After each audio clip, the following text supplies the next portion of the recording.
My mom said it straight to my face. I'm tired of pretending I like your kids. Stop bringing them to dinners. So I replied, good, because I'm also tired of pretending I didn't realize that long ago. I am 34, the oldest child, the fixer. I do schedules for a living and for survival. I keep a drawer of labeled cables, a folder of emergency forms, and a basket by the door with sunscreen band-aids and fruit snacks. My first kid, Noah, is 8 and likes to measure everything. Steps, seconds, bites. My second kid, Emma, is 5 and thinks glitter is proof that good things happen. Their backpacks live on the dining chairs like small pets. We rent a 2-bedroom with thin walls, a sticky window, and a view of the parking lot that turns pink at sunset. It's not fancy. It's ours. My sister Sophia is 2 years younger and has the sort of laugh people call light. My mother Linda calls it appropriate. Linda likes things that look appropriate. Cream throw pillows, glass candle holders, holiday photos where she stands in the middle like a queen. She loves rules that can't be traced back to her and favors that feel like dues. I do most things quietly. I'm the one who remembers birthdays and prescriptions. I'm the one who takes mom to the dentist and sends Sophia an Uber when she's too stressed to drive. After the divorce, I cut cable and kept the internet, bought a budget planner, learned how to roast chicken and stretch it for 3 days. I started saying we're okay, the way some people say grace. Saturday morning, pancakes. Emma in a paper crown she decorated with crayons and 6 stickers that all say princess in different fonts. Noah correcting my count of blueberries per pancake because he's fair like that. My phone buzzed with Mom. I hit speaker because my hands were in batter. Melissa. Mom said, clipped like she was cutting a ribbon in the air. I'm tired of pretending I like your kids. I froze. The bowl went heavy in my hands. What I said, not loud, just flat. I'm tired, she repeated. I don't want them at Sophia's engagement dinner tonight. It's not suitable. Don't take them. Noah looked at me, then at Emma. Emma adjusted her crown like she hadn't heard, but I saw her small shoulders lift. It's an engagement dinner, I said. They're your grandkids. They're noisy. They spill things. It's a curated evening. I'm done pretending. She said curated like she was touring a museum, like my kids were an exhibit that didn't fit the theme. Say it again, I said, because sometimes I need the words to sit on the table where everyone can see them. I'm tired of pretending I like your kids. Don't take them to your sister's engagement dinner. The kitchen went smaller. The pancake on the pan burned a little at the edge. Okay, I said. I wasn't agreeing. I was acknowledging a fact. That she had said it. Good, she said, relieved. Sophia's future in-laws are particular. We need to set a tone. She hung up. The counter had flour on it. My hands smelled like vanilla and heat. Noah asked, do we bring our own forks? He asked seriously. I smiled because that boy saves me. They'll have forks. I tied shoes. I searched for Emma's other sock. I listened to the dryer thump. I packed a bag like I always do, even when I don't know where I'm going. Wipes, crayons, small crackers, a clean t-shirt, my patience. In my head, I wrote sentences and crossed them out. I am not the fight, I am the line. At noon, I took the kids to the park. They ran laps around a pine tree that drops cones like landmines. I sat on a bench and watched a kite that wasn't ours tilt against a pale sky. I didn't text back. I thought about the last 10 years and the way things fail quietly until one day you can hear them breaking. I used to volunteer for everything because I believed in family, like a subscription I couldn't cancel. When Dad left, I covered the water bill because nobody else was looking at the mail. When Sophia moved to experiment with creative careers, I Venmo so many last-minute studio fees that my phone changed the word studio to student loan in autocorrect like it was begging me to pay myself first. Mom has a love language leverage. You're my rock, she says right before she adds wait. She keeps a tone for me that sounds like management. Be reasonable. Don't make a scene. You're good at money. Just cover it. There were nights I said yes out of reflex. There were mornings I woke up and checked my account like it might apologize. When Jenna and I split, I kept the apartment because the kids knew the corners. I got a second job for 6 months moderating content from 10 p.m. to 2 a.m. and learned how to sleep in the sliver of 3 to 6. I told myself it would get easier when I was caught up, but the finish line kept moving like a treadmill someone else controlled. Sophia doesn't think of herself as selfish. She thinks of herself as curated. Her Instagram has muted whites and bright lemons. Her captions say soft life. She calls me when the soft life hits a hard edge. My nail tech only takes cash. Can you spot me? Uber is surging? Can you send a code? Daniel's mom likes peonies. Can you call around? I call her back when Noah needs someone at pickup, and I'm stuck at the pediatrician with Emma.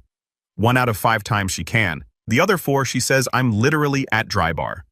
Like that's a church and I should be respectful. Mom loves Sophia out loud.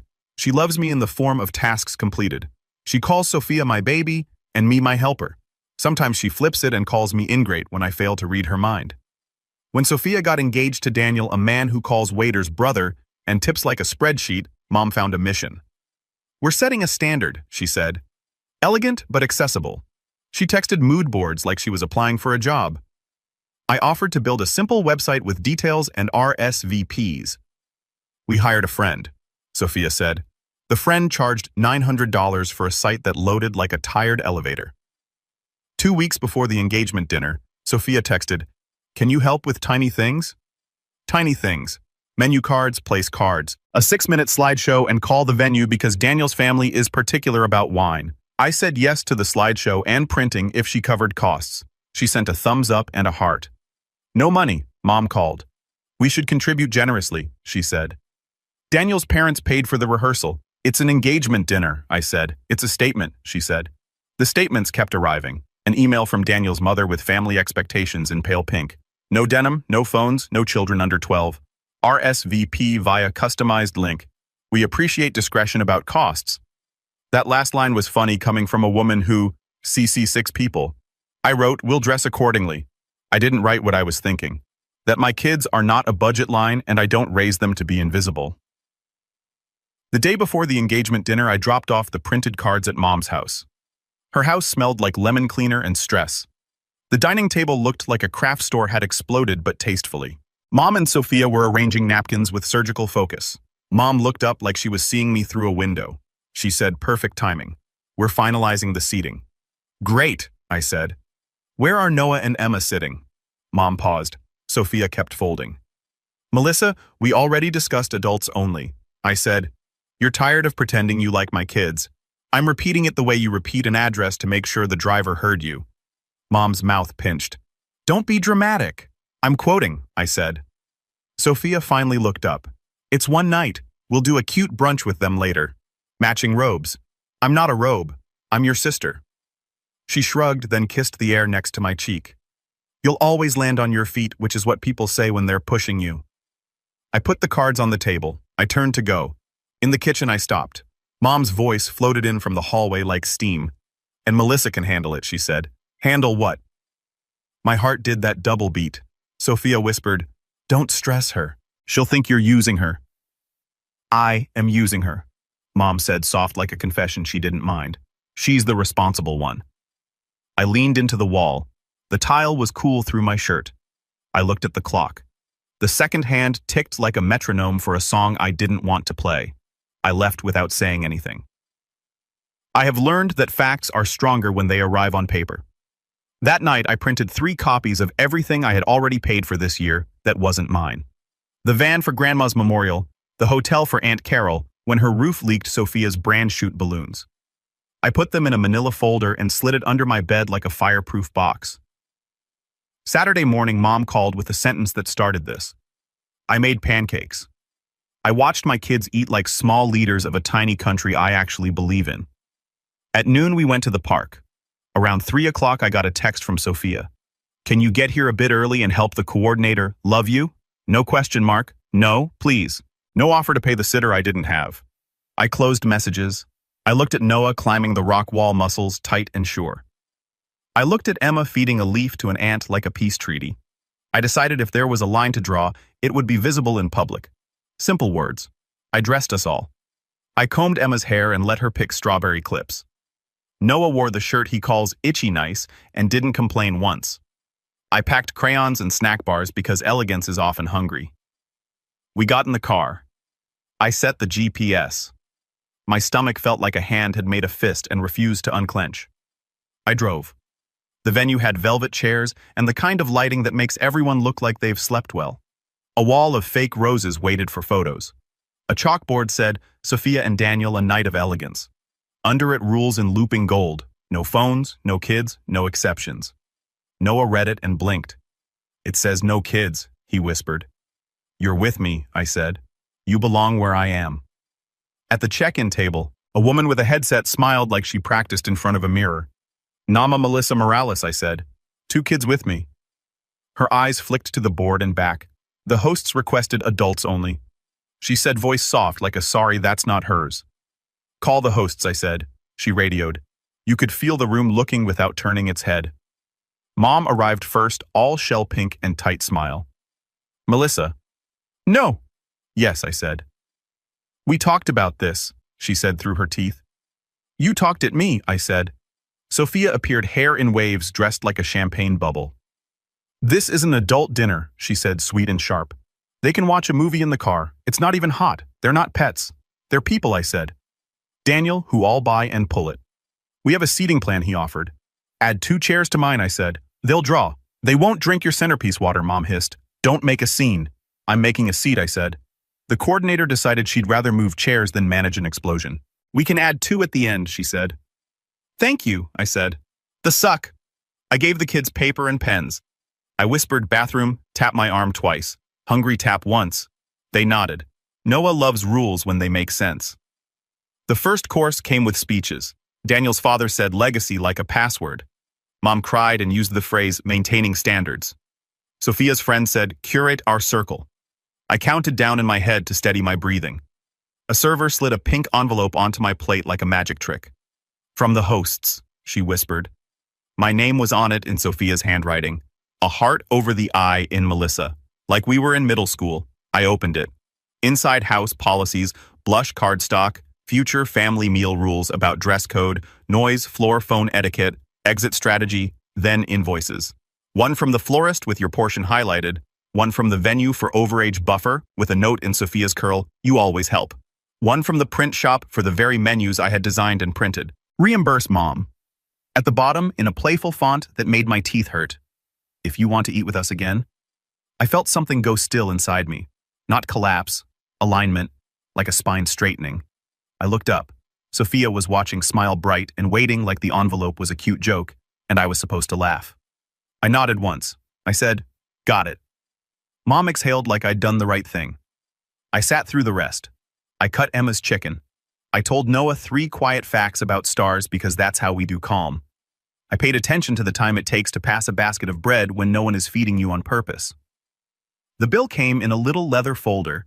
The server angled it to me like gravity had a preference. I didn't make a speech. I didn't cry. I slid my card in. I signed like it was a receipt for drywall. $6, 200 and some cents. It looked like a car payment and an apology. Noah leaned against my arm and mouthed, "Okay." I nodded. He nodded back. Our small treaty. On the way out, Sophia hugged me hard.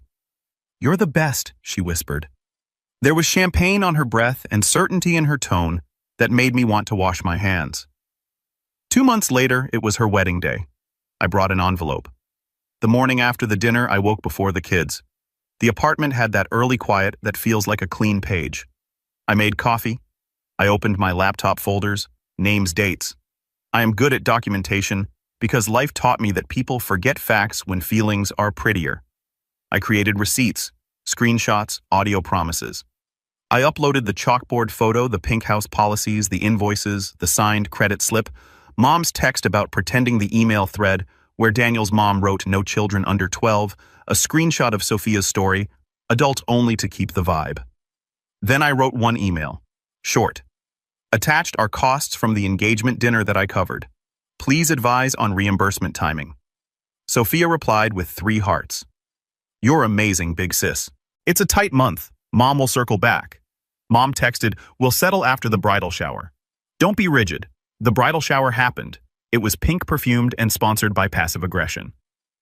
Mom told Aunt Carol loud enough for me to hear. Melissa insisted on paying. She gets so dramatic. Insisted. Dramatic. I added both to promises. 2 weeks later, Sophia emailed a PDF titled Family Agreement Moving Forward. It read like a restaurant policy. Adult-only meals by default.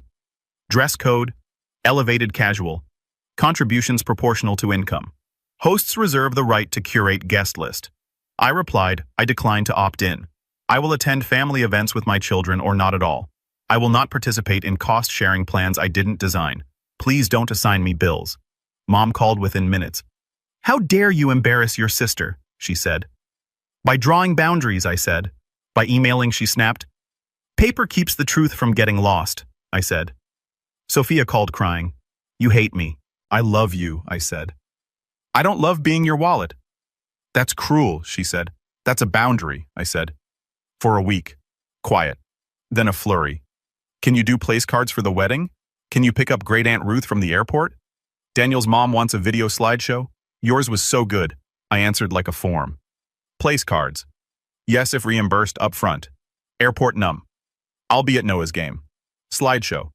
Yes, $150. Mom texted, family doesn't invoice family. I texted back, family also doesn't invoice family for dinner. We can start fresh. I started putting together something else. A letter, not a manifesto, not a grenade, a formality. Title notice of cost allocation and participation terms. Part 1. Itemized list of what I paid in the last 3 years for family events. Grandma's van rental. Thanksgiving hotel rooms for Carol's kids. Sophia's brand shoot balloons. Confetti. Studio fee. Engagement dinner. Totals. Dates. Copies. Part 2. My terms. Any event that excludes my children excludes me. I will not pay vendors I didn't hire. I will not be volunteered by committee. Any bill with my name on it will be returned unopened. Any disrespect of my children ends my participation immediately. Financial help I offer will be in writing and on my schedule, or it will not exist. No threats, no caps lock. Simple lines like curb paint. This side, that side. I printed 6 copies. Manila envelopes, names in black marker. Mom Sophia, Aunt Carol Dad's, Sister Daniel's parents extra. Wedding week arrived like a glittery truck. The group chat was busy with hair nails last-minute magic. Mom posted the seating chart with a line of hearts. I looked for my name. Not at the main tables. At overflow. I wrote, am I invited? Mom replied, of course, darling. We're keeping the main tables intimate. You understand, I did understand. They were still curating me. I said yes because I wanted daylight. I wanted to be seen saying no in a room that preferred secrets. On the day, I got dressed in a navy dress with pockets because pockets are dignity. I did Emma's hair even though it wasn't my week. She wanted to see Auntie's princess dress. I promised photos. I kissed both kids and told them pizza rules for Dad's night. I slid the envelopes into my bag. The wedding ceremony was beautiful in the way things are when a lot of money stands very still. Sophia looked like the best version of the person she wants to be. Daniel looked relieved. At the reception, a blush envelope sat at each place. To keep the night magical, we invite our guests to contribute to our future. Tears with names, sparkle, shine, legacy.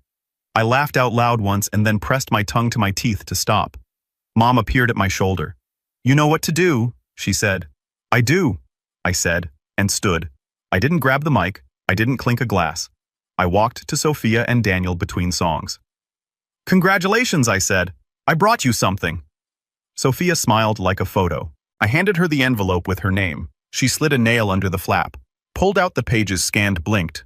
What is this? She asked. Voice small. Accounting, I said. And my terms. Mom arrived like a siren. Melissa, not now. It is now, I said. Gentle. Daniel took the papers. His eyebrows rose. Is this correct? Receipts attached, I said. We can do installments or call it, even if you agree to the terms going forward. Are you threatening us? Mom asked. I'm informing you, I said. Clarity isn't cruelty. Sophia's eyes watered. You're ruining my wedding. I'm not raising my voice, I said. I'm giving you the thing you asked for in your envelope. Terms for eating together. People were watching in the way people always watch when a polite room gets honest. Daniel's mother drifted over. Perfume first. Is there a problem? We're resolving an accounting, I said. Mom snapped. Get out. If that's the choice, say it clearly. So we all remember the same version tomorrow, Sophia whispered. We'll pay you back for the dinner. It's not about that, I said. Pay me or don't. The terms stand. I placed the other envelopes on the gift table. One labeled, anyone who wants to discuss my role. I turned and walked out. No slamming, no tears. In the car, I shook once fast like a dog after rain. Then I drove home and slept like I had closed a tab that had been open for years. They didn't pay the full amount, not right away. Sophia sent a check for a piece that mattered. Mom sent a long text about how family doesn't keep score. I wrote back, family also doesn't invoice attendance. Let's both stop pretending.